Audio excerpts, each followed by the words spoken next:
The Struggle to Survive. Episode 2. Sophia woke up early, her body still aching from the previous day's labor. She lay on her makeshift bed, a thin layer of cardboard in an abandoned alleyway. The chill of the night she lingered, and she could see her breath as she exhaled. She knew she had to keep moving, to keep pushing forward. After a quick wash with cold water from a nearby fountain, Sophia made her way to the market. Her stomach growled, protesting the emptiness that had become all too familiar. She had learned to ignore the pangs, to push through the hunger and focus on the task at hand. As she arrived at the market, Jack, the owner, greeted her with a nod. "Hey, kid. Ready for another day?" Sophia nodded, her eyes scanning the market.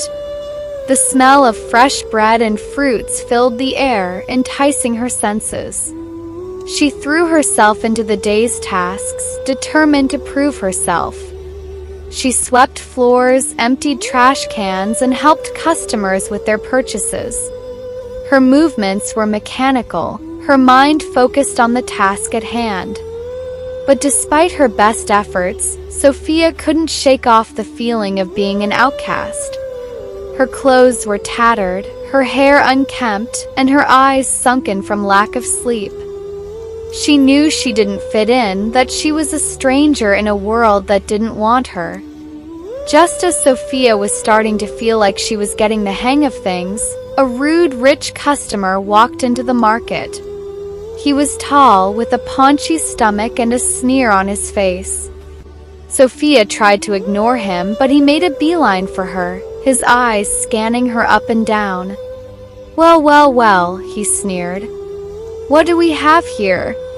A little street rat serving food to the masses. You're a disgrace, you know that? A disgrace to society." Sophia felt a flush rise to her cheeks, but she kept her head down, focusing on the task at hand. She had learned to ignore insults, to keep her emotions in check. But the customer wouldn't let up, his insults dripping with venom. "You're a nobody, a nothing. You don't deserve to breathe the same air as me. You're a waste of space, a waste of resources." Sophia's eyes stung, but she refused to cry. She had cried enough tears to last a lifetime.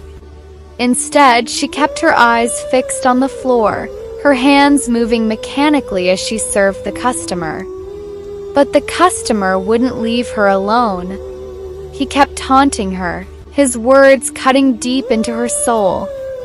Sophia felt like she was drowning, like the world was closing in on her. She couldn't breathe, couldn't think. Just when she thought she couldn't take it anymore, Jack intervened, his voice firm but kind. "Hey, buddy, that's enough. Leave her alone." Customer sneered, but Jack stood his ground. "I mean it. She's a hard worker and she deserves respect. You don't have to like her, but you don't have to be cruel either."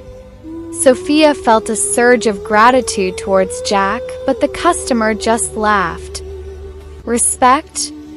Ha! She's a nobody, a nothing. She doesn't deserve anything." Sophia felt like she'd been punched in the gut. She knew the customer was right, that she was a nobody, a nothing. But Jack's words had given her hope, had made her feel like she was worth something. As the day drew to a close, Sophia felt exhausted, her body and soul drained from the customer's insults. But she knew she had to keep going, had to keep pushing forward. She couldn't let the customer's words define her, couldn't let them break her. As she left the market, Sophia felt a sense of determination wash over her. She would prove that customer wrong, would prove to herself that she was worth something. She would keep working, keep pushing until she made a better life for herself. And as she walked away from the market, Sophia felt a spark of hope ignite within her. She knew that tomorrow would be a better day, a day filled with promise and possibility. She would rise above the insults, above the pain, and she would make a brighter future for herself. To be continued. Please like, comment, and share Folded Hands. Story by The Woven Word.